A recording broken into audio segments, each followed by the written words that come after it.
बिस्मिल्लाहिर्रहमानिर्रहीम। अस्सलाम वालेकुम। आप देख रहे हैं program news today with Tanzeela Mazhar. Program में आपको खुशामदीद कहते हैं। मरीम नवाज साहिबा नई जिम्मेदारियों के साथ वतन वापस पहुंच गई हैं और उन्होंने ये खुशखबरी भी सुनाई है अपने कारकुनों को कि वज़ीर आज़म जो साबिक हैं नवाज शरीफ साहब, वो बहुत जल्द वापस आ रहे हैं वतन।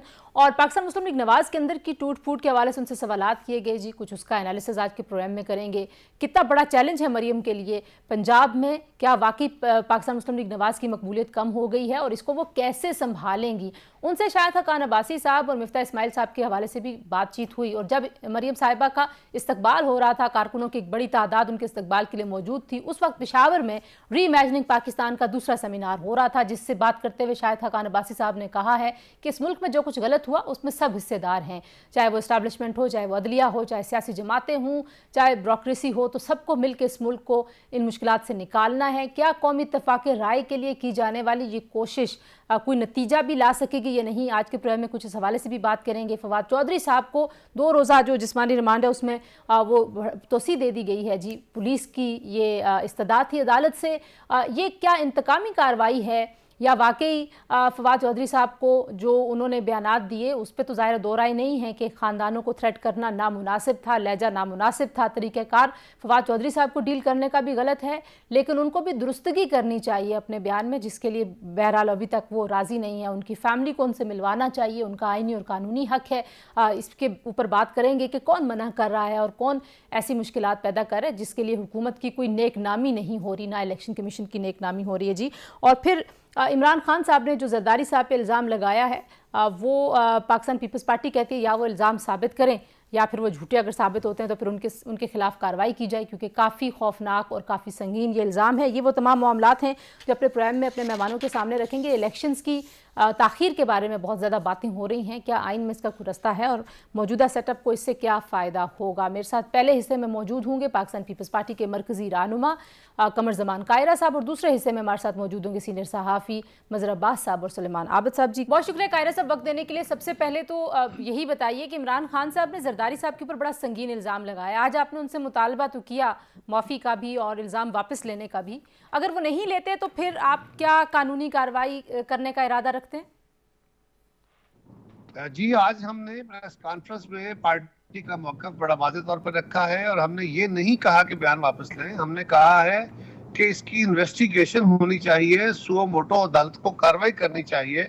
हमारे वकील भी इस बात को एग्जामिन कर रहे हैं और हम भी इस पे अपना जो है लीगल एक्शन वो ज़रूर करेंगे, लेकिन अदालत को देखना चाहिए कि एक जमात का सरबराह, एक साबिक वज़ीर आज़म, एक साबिक सदर पे अपने मुखालिफ पे के लिए पैसे दे दिए, यानी वो जुर्म जिसका वो इल्जाम लगा रहे हैं वो जुर्म पार्शली हो गया है, वो आगाज हो गया है। ये बहुत ही खौफनाक बात है और इमरान खान का अपना एक मिजाज है, वो हमेशा इदारों को, अफराद को, अपने मुखालिफिन को इस तरह के इल्जामात लगा के सारे हालात से तवज्जो हटाना चाहते होते हैं।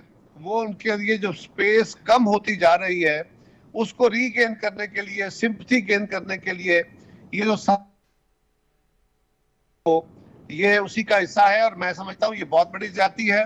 अगर उनके इल्जामात दुरुस्त हैं तो फिर अदालत के अंदर उनको अपने सबूत पेश करने चाहिए।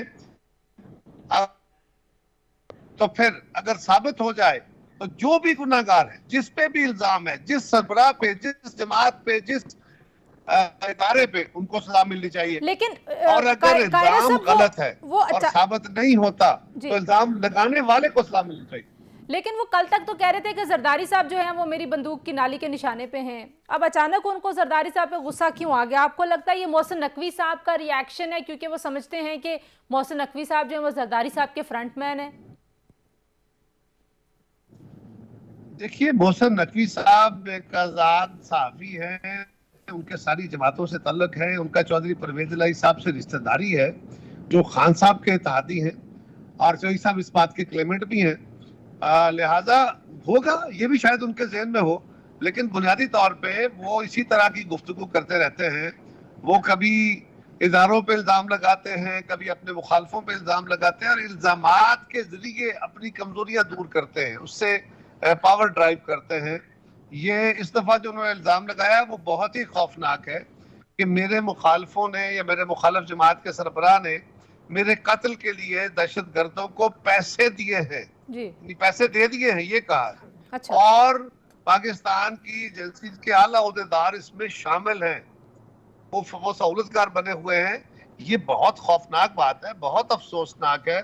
इसकी जितनी मजम्मत की जाए कम है। और मैं समझता हूं कि इसके ऊपर अदालत को फौरी तौर पे कार्रवाई करनी चाहिए। आपने ये भी कहा कि मुख्तलिफ मीडिया पे मैंने आपकी गुफ्तगू सुनी और प्रेस कॉन्फ्रेंस में भी कि आप लोगों का ख्याल है कि सूबाई असम्बलियों के इलेक्शंस हो जाने चाहिए जो वक्त का तयन है। और अगर पाकिस्तान मुस्लिम लीग नवाज और पीडीएम में शामिल दीगर जमातें पीपल्स पार्टी के सामने ये प्रपोजिशन रखती हैं कि हम डिले कर लें सेंसस की वजह से, तो फिर पार्टी की क्या राय होगी? जाहिर है वो कॉन्स्टिट्यूशन में तो 90 दिन के अलावा कोई रास्ता नहीं है। आप लोग क्या करेंगे? कॉन्स्टिट्यूशन का साथ देंगे, सियासत बचाएंगे, क्या करेंगे? यकीनन हम कॉन्स्टिट्यूशन से हटके कोई काम नहीं करेंगे। आइन का जो रास्ता है वही हमारा रास्ता होगा।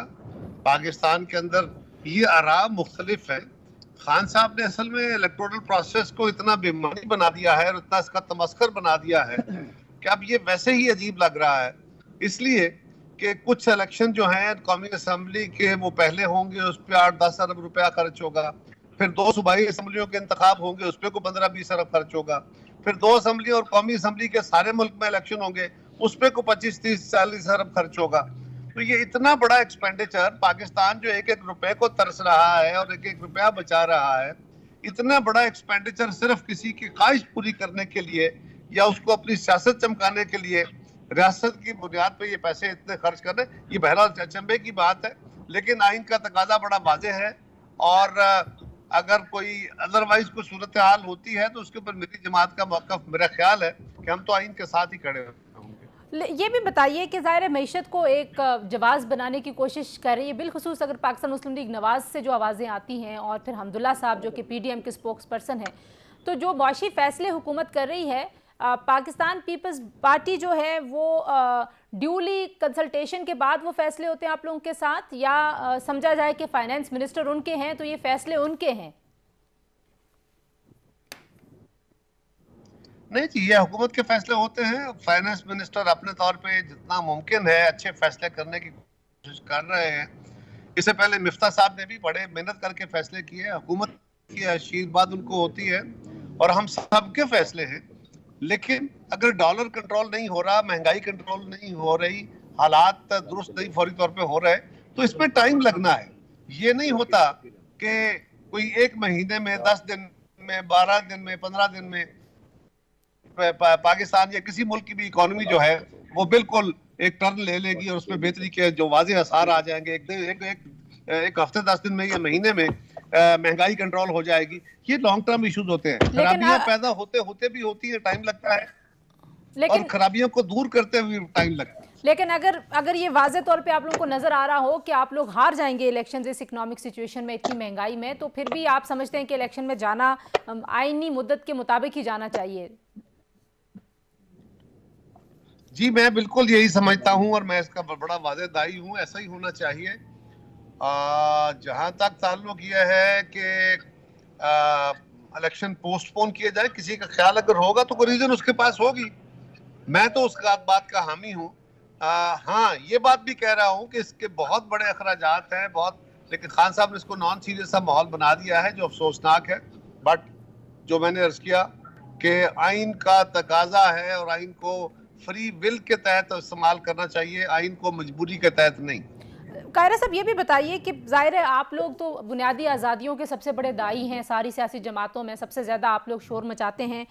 फवाद चौधरी साहब के साथ, जो कि आपके फॉर्मर कुलीग भी, आपकी पार्टी के रुकन रहे हैं, आपके वजीर भी रहे हैं, उनके साथ जो रवैया इस वक्त रवा रखा जा रहा है उस पर आपकी क्या सोच है? आपको लगता है कि वाकई ये पुलिस और इलेक्शन कमीशन जो हैं इतने इंडिपेंडेंट हैं कि ये सारी कार्रवाई उनका जो कानूनी हक है उसको इस्तेमाल करते हुए हो रही है, या हुकूमत इंतकामी कार्रवाई कर रही है?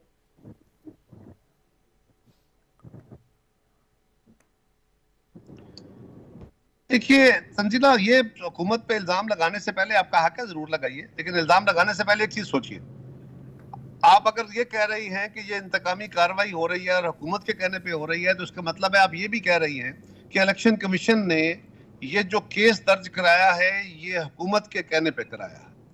इंतकामी कार्रवाई तो तभी है जबकि हमारा बड़ा वाज़ेह मौक़िफ़ है कि जो फवाद साहब ने, उनके लीडर ने वाज़ेह तौर पे इलेक्शन कमीशन को गालियां दी हैं, उनके मेंबरान को, उनके बच्चों को, उनकी फैमिलीज को थ्रेट किया है। उन्होंने एक कंप्लेंट दायर की जिसपे एफआईआर दर्ज हुई है। खुद एक आईनी इदारा उसका कंप्लेनेंट है, गवर्नमेंट नहीं। गवर्नमेंट के किसी के ऊपर किसी तरह की भी अकाउंटेबिलिटी की बुनियाद पे जो इनका हथियार रहा पीटीआई का, हमारी तरफ से ऐसी कोई हरकत नहीं की। सही। अच्छा, लेकिन आज हमने देखा कि पुलिस ने एक बार फिर जिस्मानी रिमांड मांगा, तो जाहिर है पुलिस तो इंटीरियर मिनिस्ट्री के अंडर आती है, और ये जो फैसला है, फवाद चौधरी एक सीनियर सियासतदान है, जो सियासी माहौल है उसमें ये फैसला पुलिस भी अकेले नहीं ले सकती। अगर मैं हालात को देखते हुए इस शक का इजहार करूं तो फिर आपका क्या जवाब होगा? एक आईनी होता कंप्लेंट दायर करता है, उस पर एफआईआर होती है, बंदे की गिरफ्तारी हो जाती है। अगर उससे कोई चीजें मतलूब है, उससे कोई चीजें रिकवर करनी है या उससे कोई इन्वेस्टिगेशन करनी है, तो ये उनको कोई ये तो नहीं है कि फैसिलिटी नहीं दी जा रही। वो जिस्मानी रिमांड पुलिस लेती है, पोजीशन लेती है, उनको थाने में रखती है। तो ये तो जिस भी मुल्जिम के साथ हो, खान साहब तो और पीटीआई तो खुद इस बात की दाई थी जब हमारे लोग 60-60 दिन और 90-90 दिन बगैर किसी चालान के थानों में और हुकूमत खानों में रखे गए। तो जब भी आप मीडिया सवाल करता था या हम कहते थे, तो खान साहब और उनकी जमात और फवाद साहब यही कहते थे कि अदालतें खोलिए, जायजा के अदालतों में बात करें। हम ये नहीं कह रहे, हमारे दौर में कोई इंतकामी कार्रवाई नहीं है, लेकिन अगर उनका फिजिकल पोजीशन का इशू है और जो पुलिस ने मुनासिब समझा, क्रिमिनल्स या जिसके ऊपर इल्जामात होते हैं उनके खिलाफ रिमांड लिए जाते हैं। ये सबके साथ होता रहा। आखिर में मुझे ये बताइए कि मोहसिन नकवी साहब को काम से रोकने की दरखास्तें भी दायर की गई हैं, फिर शेख रशीद साहब से जो उनकी लाल हवेली का मामला है उसमें भी ज़रा तेज़ी आ गई है। तो लोगों का और बिलखुसूस पीटीआई का ये कहना है कि अब आप लोग आ गए हैं इंतकामी कार्रवाइयों पे, क्योंकि खान साहब की सिक्योरिटी भी आप लोगों ने वापस ले ली। बेशक वो बनी गाला में खाली घर की सिक्योरिटी कर रहे थे, लेकिन फिर भी ये मुनासिब वक्त था ये सारे इकदाम करने का आपके ख्याल में?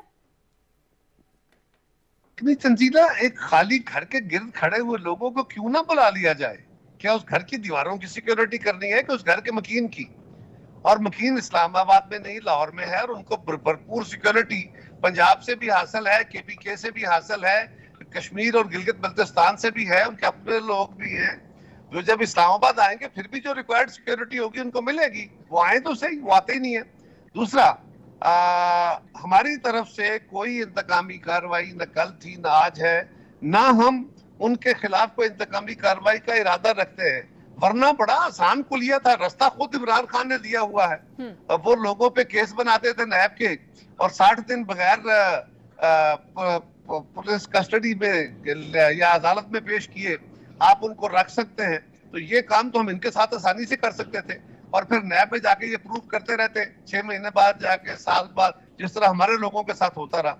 लेकिन हमने किसी एक फर्द के खिलाफ ऐसा कोई एक्शन नहीं किया। सही। और मोहसिन नकवी साहब के खिलाफ जो दरखास्तें, आपको लगता है कि कोई कानूनी और आईनी तौर पर उनको वाकई चैलेंज किया जा सकता है कि वो गैर जानिबदार नहीं है?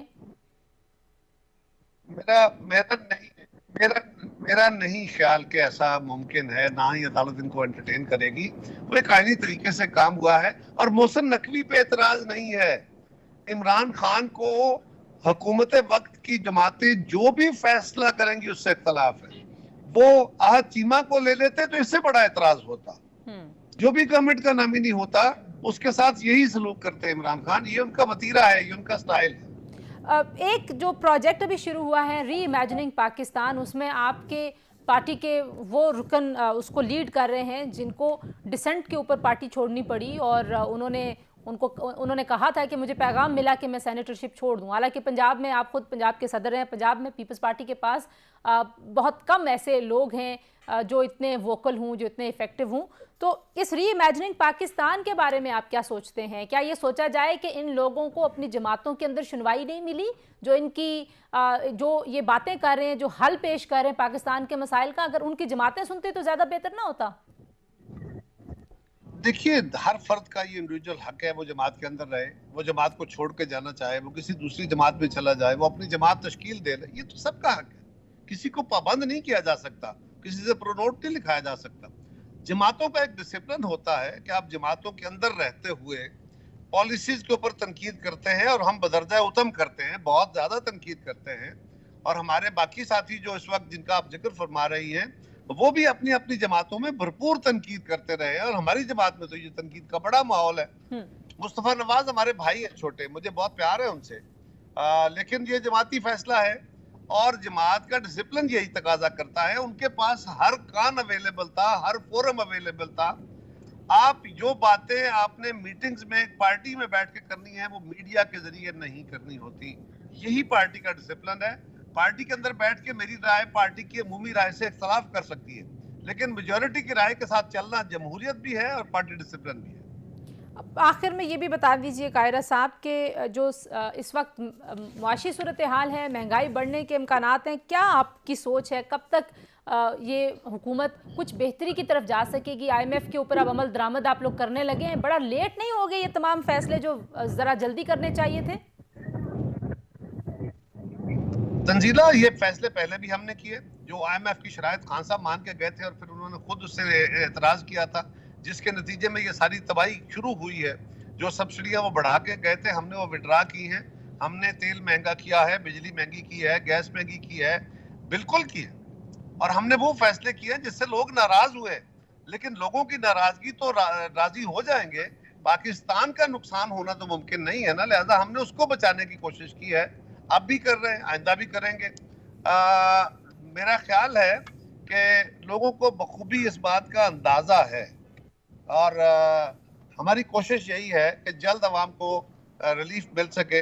लेकिन इसका बहुत ज्यादा ताल्लुक तंजीला, देखिए इस वक्त पाकिस्तान की आमदन जो है वो 9,900 अरब है, और खर्चा कुछ 14,000 के आगे पीछे है। तो ये जो दरमियान में गैप है, ये गवर्नमेंट की आमदन बढ़नी है, ये टैक्सेस की सूरत में बढ़ेगी, या जो रियायतें हैं उसको जरा कम करेंगे। तो एक कोशिश जरूर होनी चाहिए कि पाकिस्तान में जो हमारे 60% या 50% लोग गुर्बत के लकीर के नीचे नीचे या उसके करीब रह रहे हैं, उनके ऊपर टैक्सेशन ना हो। लेकिन जो बहुत अमीर लोगों का बहुत बड़ी क्लास है जो टैक्स नेट से बाहर है, या जो पोटेंशियली बहुत कम टैक्स देते हैं, उनसे रिकवरी की तरफ जाना होगा। हमें अपने अखराजात कंट्रोल करने होंगे, हमें अपनी लेयर्स लग्जरीज जो इम्पोर्ट होती है वो बंद करनी होगी, और पाकिस्तान को अपनी बेल्ट टाइट करके तब अवाम को कोई सहूलत मिल पाएगी, ये महंगाई कंट्रोल हो पाएगी। या महंगाई कंट्रोल होगी या लोगों की आमदन बढ़ेगी, दोनों में से कोई काम होगा। ये जो तो इसका कफायत-शारी कमेटी ने कुछ तजावीज़ दी थी, आपने भी कुछ जिक्र किया, इतनी बड़ी काबीना, इतने ज़्यादा मुशीरान, इनकी क्या ज़रूरत है? और जहाँ जहाँ पे सब्सिडीज़ दे रहे हैं, जहाँ जहाँ बेल आउट पैकेजेस दे रहे हैं, जहाँ पे बहुत ज़्यादा रियायतें दी हुई हैं, उनको वापस लेने के सख्त फैसले, आप लोग इतनी जमातें हुकूमत में, अगर आप लोग सब इकट्ठे भी सख्त फैसले नहीं कर पाएंगे तो फिर ये मुल्क कैसे सीधा होगा?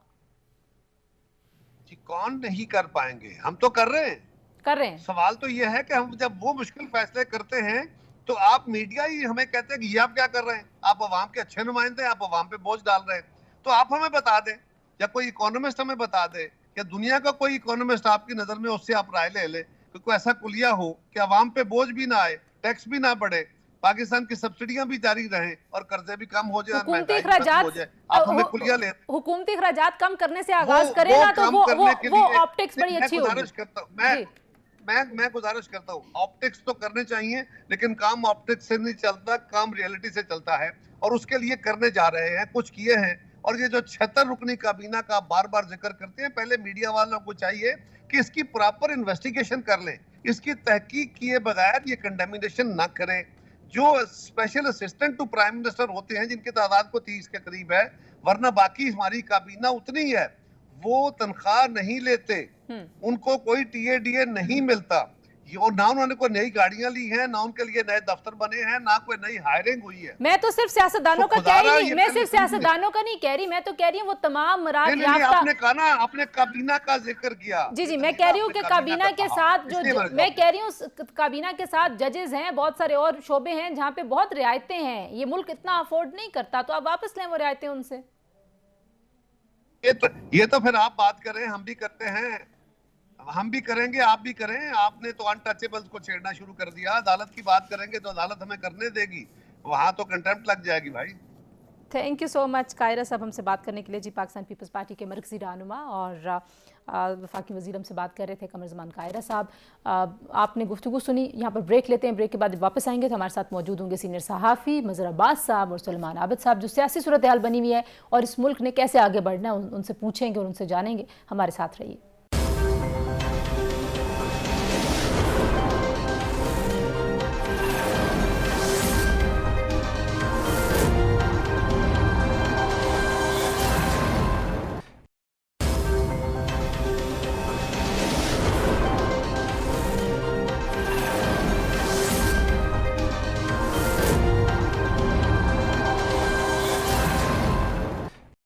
जी, welcome back to news today. जी, और मज़हर अब्बास साहब, इस वक्त जो मुल्क की सियासी सूरत हाल है, आज मरीम नवाज़ साहिबा वापस आई हैं। आपको लगता है कि वो री लॉन्च उनको किया गया है? पाकिस्तान मुस्लिम लीग नवाज़ में क़यादत का एक बड़ा फुकदान हमें नज़र आ रहा था कुछ अरसे से और अंदर से टूट फूट की खबरें भी हैं। किस तरह से देखते हैं आप उनकी वापसी को और जो उन्होंने गुफ्तगू की उसको आप कैसे देखते हैं?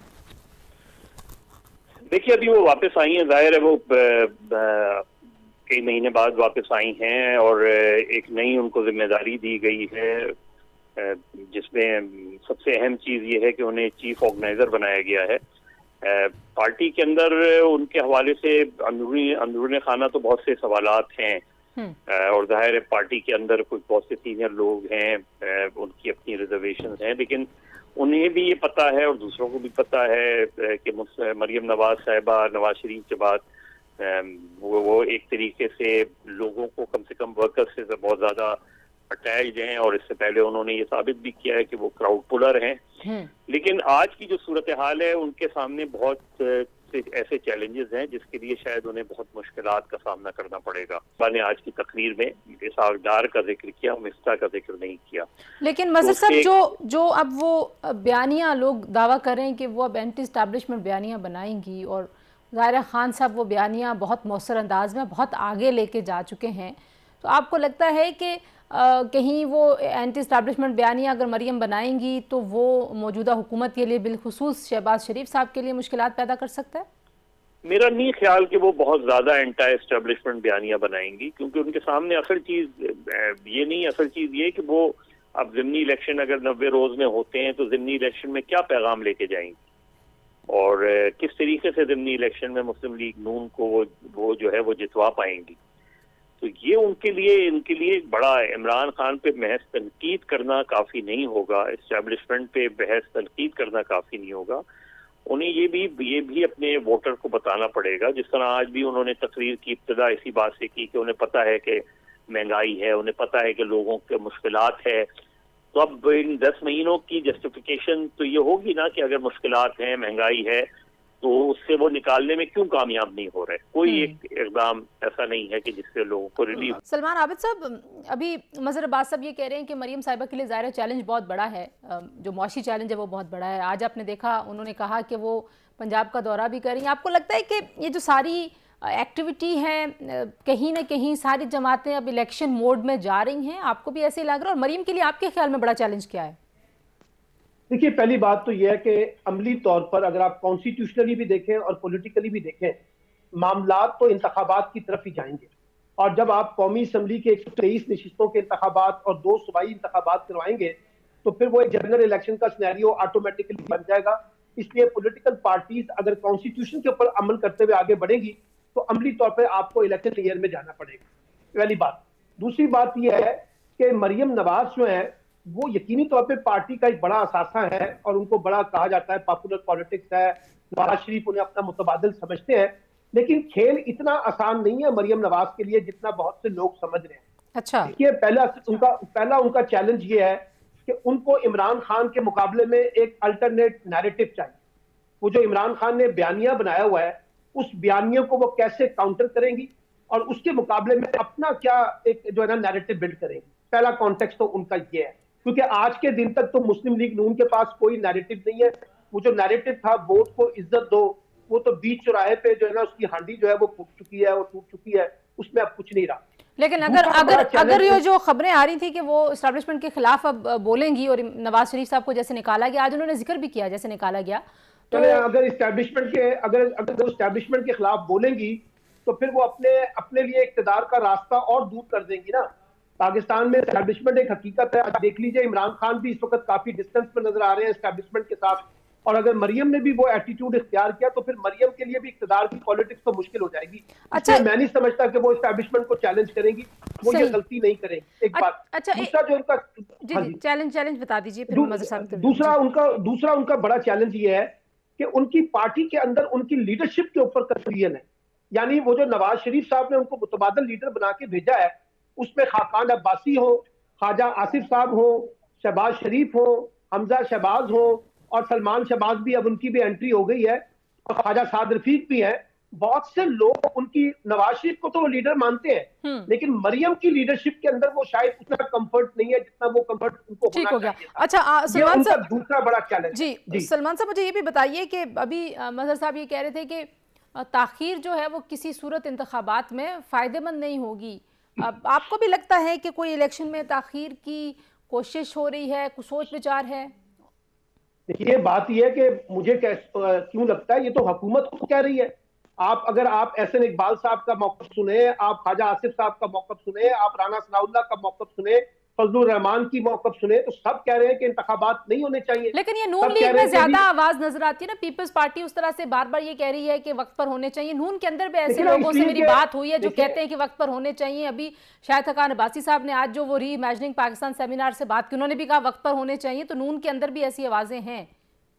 देखिए, वो है जरूर, लेकिन जो इस वक्त नून लीग के अंदर जो पावर के अंदर लोग हैं, जिनके पास इख्तियार है, जिन्होंने फैसला करना है, उनको तो इलेक्शन सूट नहीं करता ना। अभी आपने मज़हर अब्बास साहब से पूछा तो मज़हर अब्बास ने कहा कि जो माशी सूरत हाल है वो सबसे बड़ा क्रिटिकल चैलेंज है। अब इस वक्त जो हुकूमत की परफॉर्मेंस है उसको अगर आप सामने रखें तो कैसे आप इंतखाबात की तरफ जाएंगे? लोग आपको क्यों वोट देंगे? आपने तो बड़े बड़े दावे किए थे, वादे किए थे, इसलिए उनको इंतखाबात फौरी तौर पर सूट नहीं कर रहे, इसलिए कोई रास्ता निकाला जा रहा है। और आप तो इस्लामाबाद में बैठी हुई हैं, इस्लामाबाद में तो कौमी हुकूमत और माशी माहिरीन पर मुश्तमिल हुकूमत की बातें हो रही हैं। अभी आपने 5 मिनट पहले खाकान अब्बासी साहब की जो प्रेस कॉन्फ्रेंस चल रही थी उसमें उन्होंने कहा कि मसले का हल किसी सियासी जमात के पास नहीं है। और भाई 13 जमातें मिलकर हुकूमत चला रही हैं, ये भी कौमी हुकूमत ही है। इन्होंने कौन सा मसले का हल निकाल दिया? इसलिए जो लोग भी इस्टेब्लिशमेंट को या हुकूमत को मशवरा दे रहे हैं ना कि इंतखाबात से हट के कोई रास्ता इख्तियार किया जाए और या पहले मर्दमशुमारी हो जाए, पहले एहतसाब हो जाए, मैं समझता हूं कि ये और ज्यादा सियासी बुरहान को बढ़ा देगा। अल्टीमेटली आपको कॉन्स्टिट्यूशनली इलेक्शन की तरफ ही जाना पड़ेगा। ठीक है, प्रोग्राम में शामिल करते हैं एक ब्रेक, हमारे साथ रहिए।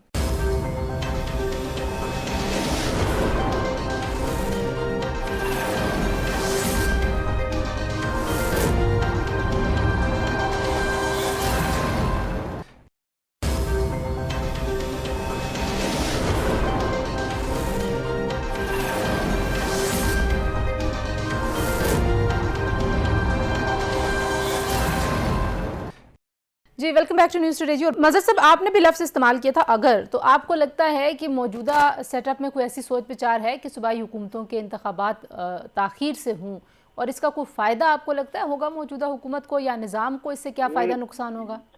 नहीं होगा फ़ायदा। अगर ताख़ीर इलेक्शन किसी भी वजह से ताख़ीर का शिकार होते हैं तो बिल्कुल भी नहीं फ़ायदा होगा। अगर हुकूमत के अंदर कुछ लोग ये समझ रहे हैं कि फ़ायदा होगा तो ये उनकी गलतफहमी है, और ज़्यादा नुकसान होगा। क्योंकि जब IMF की जो शराइत हैं उन पे अमल दरामद का वक्त आएगा तो उसके नतीजे में ज़ाहिर है मुल्क में महंगाई बढ़ेगी, उसके नतीजे में कीमतों में इजाफा होगा, उसके नतीजे में पेट्रोल की कीमत में इजाफा होगा, उसके नतीजे में गैस की कीमत में इजाफा होगा। उसका फ़ायदा कैसे होगा? तो ये तो इससे जनवरी में जिस वक्त पंजाब असम्बली और KP असम्बली डिसॉल्व की थी तो इनको फौरी तौर पर जाना चाहिए था इलेक्शन में। अब अगर पंजाब और KP की असम्बली के इलेक्शन हो जाते हैं और उसमें जो भी पार्टी जीतेगी उसको सियासी फायदा होगा, और जो भी पार्टी जीतेगी उसे आगे कौमी असम्बली के इलेक्शन में सियासी नुकसान होगा।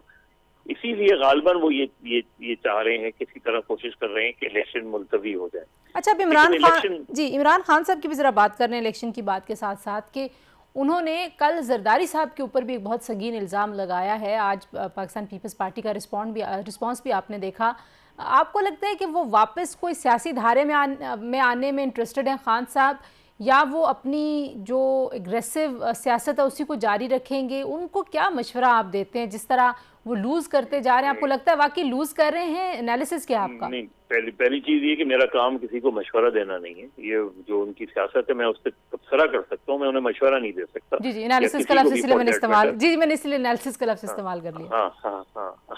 तो असल चीज ये कि इमरान खान तो देखिए, इमरान खान तो इस वक्त एक चीज को लेके चल रहे हैं कि जी फौरी इंतखाबात करा जाए।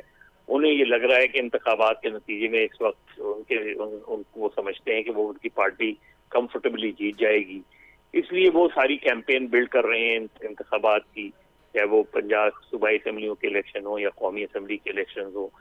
अब वो जिस तरह जितना वो समझ रहे हैं कि उनको उस तरह की कामयाबी मिल पाएगी नहीं मिल पाएगी।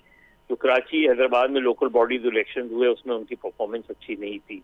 जब वो ये कहते हैं या उनके साथी ये कहते हैं कि कराची हैदराबाद के लोकल बॉडीज में धांधली हुई थी, तो वो ये क्यों नहीं बताते कि 15-20% वोट क्यों पड़ा? 15-20% वोट पड़ने का मतलब ये है कि उनका भी वोटर नहीं निकला। तो वो क्यों नहीं निकला? तो उसमें जहां पार्टी की तंजीम जिम्मेदार है तो उस तंजीम का जिक्र नहीं करते, उस तंजीम नौ नहीं करते वो उस सिलसिले में। तो ये जो इमरान खान साहब के पास चैलेंज है, वो हमेशा इलेक्शन में उनको जिस चैलेंज का सबसे ज्यादा सामना रहा है वो उनकी अपनी पार्टी की जो है वो गैर मुनज़्ज़म तंजीम है। लेकिन वो जिस तरीके से दूसरों को इल्ज़ाम लगा रहे हैं और रुक नहीं रहे, और संगीन इल्ज़ामात हैं, मतलब कत्ल के लिए दहशतगर्द तंजीम को पैसे देना एक बहुत संगीन इल्ज़ाम है, आप इसको बिल्कुल नजरअंदाज नहीं। ये तो बहुत खतरनाक बात है। ये बात जो है ये इसलिए ज्यादा खतरनाक है कि जब आप पब्लिकली इस तरह की कोई बात करते हैं तो फर्ज करें कोई तीसरा फरीक इससे फायदा उठा सकता है।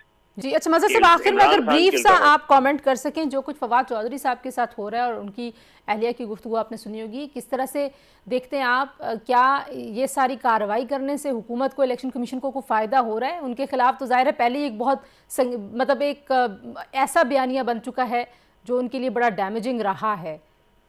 नहीं, फवाद चौधरी देखें, फवाद चौधरी के खिलाफ कोई कार्रवाई करनी थी तो उसका तरीका तो ये तो नहीं कि फवाद चौधरी ना दहशतगर्द हैं, ना उन्होंने कोई ऐसी बगावत की है। उन्होंने एक बयान दिया ना, उन्होंने उस बयान की जो है वो तस्हीह होनी चाहिए। फवाद चौधरी का बयान जिम्मेदाराना नहीं था। लेकिन वो वापस नहीं ले रहे ना, वो उस पर खड़े हैं, वो कहते हैं जी कि मैं नहीं ठीक है ना, उन्होंने खड़े हैं तो उसका एक तरीका है ना कि आप मुकदमा चलाएं, लेकिन जिस अंदाज में कपड़ा डाल के ह्यूमिलिएट किया कपड़ा डाल के हथकड़ी बांध के लाना, तो वो कोई दहशतगर्द तो नहीं है ना। वो एक और इसका कभी भी पॉलिटिकल लीडर्स को नुकसान नहीं होता, इसका पॉलिटिकल लीडर्स को सियासी तौर पे फायदा होता है। और यही फवाद चौधरी के साथ हुआ। आप 124A का मुकदमा चलाएंगे तो उसका फायदा फवाद चौधरी को होगा, उसका फायदा और किसी को नहीं होगा, और उनकी जमात को होगा। खान साहब के मसाइल के ऊपर भी हम जरा बात कर लें कि जो खान साहब जो हैं वो जिस तरह की गुफ्तगू कर रहे हैं, कहीं ना कहीं ज़ाहिर है उनके ऊपर एक दबाव भी आ गया। फवाद साहब की गिरफ्तारी और फिर उनकी सिक्योरिटी वापस ले ली गई, शेख रशीद के पीछे भी हुकूमत पड़ गई है। तो आपको लगता है कि ऐसे में जरदारी साहब के ऊपर इस तरह के इल्ज़ामात लगाना, खान साहब जो हैं वो बिल्कुल जाहिरियत से ही खेलेंगे और वापस गुफ्तगू की तरफ नहीं आएंगे? किस तरह से देखते हैं आप? देखिए उसकी वजह यह है कि इमरान खान को एग्रेसिव पॉलिटिक्स सूट करती है। इस वक्त वो उनके पॉलिटिकल इंटरेस्ट में है कि वो अपना एक नैरेटिव जो है ना, जो इस वक्त 13 जमातों के मुकाबले में जरा एग्रेसिव टून के साथ हुकूमत के खिलाफ भी और इस्टेब्लिशमेंट के खिलाफ भी बनाए। पॉपुलर पॉलिटिक्स कर रहे हैं ना। अनफॉर्चुनेटली पाकिस्तान में पॉपुलर पॉलिटिक्स का स्पेस ज्यादा होता है, और इमरान खान साहब ने बड़ी बेशुमार पॉलिटिकल मिस्टेक्स की हैं, जैसे असम्बलियों की तहलील के मामले में जितनी जल्दबाजी का और उजलत का मुजाहरा किया, कौमी असम्बली से इस्तीफे दे दिए, तो उनके लिए भी मुश्किलात बहुत बढ़ गई हैं। लेकिन उनकी जो सबसे बड़ी मुश्किल है वो इस्टेब्लिशमेंट में और इमरान खान के दरमियान डिस्टेंस हमें नजर आ रहा है बड़ा वाज़ेह तौर पर।